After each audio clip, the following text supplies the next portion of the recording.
Guys, mayroon namang typhoon na pumasok sa Pilipinas. What? Ngayong gabi or bukas or next other day. Ingat po tayong lahat. Huwag tayo nang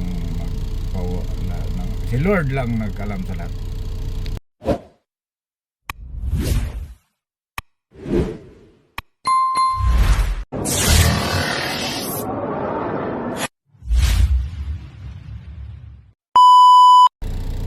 Kumusta po kayong lahat? Ngayon araw ng Friday, November 7, 2025. Sana nasa mabuting kalagayan lahat.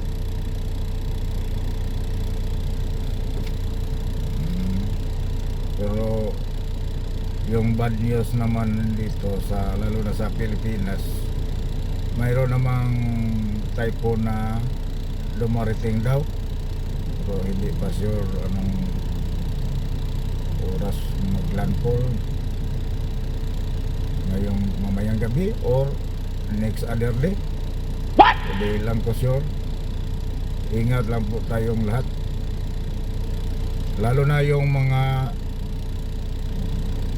pinakamalapit na bahay sa doon sa ilog. Ingat po kayo dyan, mas delikado kayo dyan. Double ingat po tayo, kailangan always alert tayo. Hindi natin alam bakit pag anong mangyari, dapat handa lang tayo.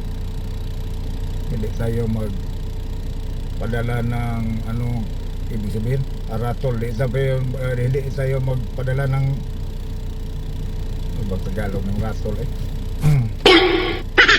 kalimutan ko. Basta ganun, hindi tayo magpadala. Dapat present lang tayo, present mind lang tayo. Hindi tayo Sana all. Kalimutan na naman. Dapat may initiative tayo mga guys. Yan lang. Okay. Binatawa lang kayo na sa akin ng konti. Okay. Thank you for watching. Double ingat po tayong lahat. Kasi mayroon namang darating na typhoon dito sa Pilipinas. Thank you po.